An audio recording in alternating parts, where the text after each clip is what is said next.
Assalamualaikum warahmatullahi wabarakatuh. Halo semua, video pembelajaran kali ini disusun oleh kelompok 4 dan dibuat untuk pemenuhan tugas pengganti UAS atau ujian akhir semester mata kuliah Sejarah Bahasa dan Sastra Indonesia dengan dosen pengampu Ibu Trisna SPD MPD dengan nama anggota kelompok diantaranya Mahira, Alianingsi, Jumaria, Sisilia Kesya Tarore, Samsuryani, Firka, dan Muhammad Rifaisal Lasape. Adapun judul materi yang akan dibahas pada video pembelajaran kali ini yaitu Konsep Dasar Sejarah Sastra Indonesia. Langsung saja bagian A, Hakikat Sejarah Sastra. Sejarah itu sendiri mempunyai arti yang sama, yaitu rekaman perjalanan kehidupan manusia dari masa lampau sampai masa-masa berikutnya.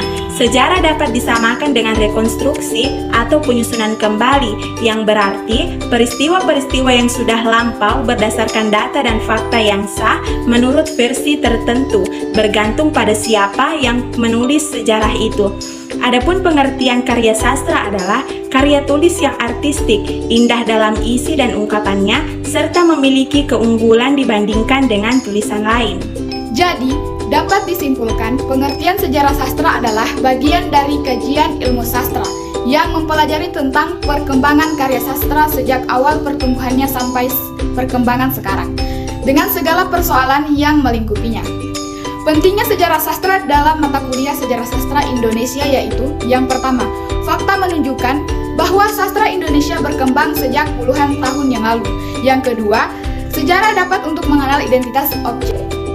Objektivitas sejarah sebagai ilmu ditentukan oleh: yang pertama, fakta atau data. Sejarah dapat dimengerti bila fakta dan data dapat dipertanggungjawabkan. Yang kedua, sudut pandang atau teori yang diterapkan pada fakta atau data itu. Selanjutnya bagian B, perspektif sejarah sastra. Ilmu sastra adalah ilmu yang mempelajari sastra dengan berbagai ruang lingkup dan permasalahannya, baik itu berupa kritik sastra, teori sastra, maupun sejarah sastra itu sendiri. Ketiga ilmu tersebut merupakan cabang ilmu sastra. Kedudukan ketiga ilmu tersebut sejajar. Ketiganya saling mendukung di dalam pemahaman atau pengkajian ilmu sastra. Sejarah sastra merupakan cabang ilmu sastra yang mempelajari pertumbuhan dan perkembangan sastra. Teori sastra adalah cabang ilmu sastra yang merumuskan konsep-konsep yang dirumuskan dari fakta karya sastra. Sedangkan kritik sastra merupakan cabang ilmu sastra yang menilai baik buruknya karya sastra. Selanjutnya bagian C, ruang lingkup studi sejarah sastra. Ruang lingkup sejarah sastra diawali dengan pembahasan lahirnya sastra, khususnya sastra Indonesia. Dilanjutkan pertumbuhan dan perkembangan sastra, setiap periode serta problematika yang ada pada sejarah sastra. Studi sastra yang mempelajari tentang perkembangan karya sastra sejak awal pertumbuhannya sampai perkembangannya sekarang. Studi sejarah sastra meliputi: yang pertama, memebakkan waktu dalam perkembangan sastra.